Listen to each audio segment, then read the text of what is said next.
आपण तर हिंदू संस्कृती, आपली जी संस्कृती ती आपल्याला सांगते की आपल्या घरात ना कचरा काढणारा झाडू आहे, आपण त्या झाडूची सुद्धा पूजा वास्तुशांतीच्या पूजेमध्ये करत असतो. कारण झाडू ज्या पद्धतीने आपल्या घरातला कचरा घरातनं बाहेर काढत असतो, त्याच पद्धतीनं अगदी घरातल्या आपल्या रोगराई, आजारपण हे सगळं तो घरातनं बाहेर काढत असतो.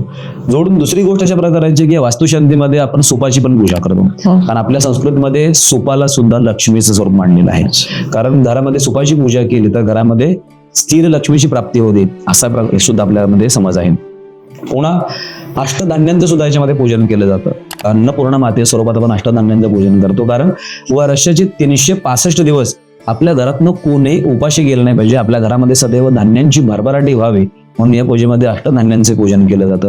उंबरठ्याला अर्थातच आपल्या शास्त्रामध्ये फार महत्व आहे. म्हणजे लहानपणापासून आपण ऐकत आलेलं आहे की उंबऱ्यावर बसायचं नाहीये, उंबऱ्यावरती शिंकायचं नाहीये. उंबरठा म्हणजे आपल्या वडिलांचं डोकं, किंवा अगदी रागाने सुद्धा आपण एखाद्या माणसाला जेव्हा बोलायचो ना, माझ्या उंबऱ्याच्या आतमध्ये पाय ठेवलास तर बघ मग मी तुला सांगेन, म्हणजे इतकं सारं त्याला महत्व आहे. त्या ठिकाणी जयपाल विजयपाल देवता असतात, त्यामुळे तिकडे उंबरठ्याचं पूजन केलं जातं. म्हणजे आपल्या शास्त्रामध्ये किती साऱ्या गोष्टी आहेत, आपल्या धर्मामध्ये किती साऱ्या गोष्टी आहेत की अग्नीचंही पूजन केलं जातं. जे पूर्वीच्या काळामध्ये चुलीवरती पूजा केली जायची, त्यामुळे त्या चुलीवरती स्वस्तिक काढलं जायचं, त्याला हळदी कुंकू लावायचं. अगदी नवीन चूल जेव्हा जेव्हा बसवली जायची तेव्हा सुद्धा त्या चुलीचं पूजन केलं जायचं. आणि पूजा झाल्यानंतर जेव्हा पहिला अग्नी प्रज्वलित होतो त्या अग्नीला दूध उतू घाललं जायचं.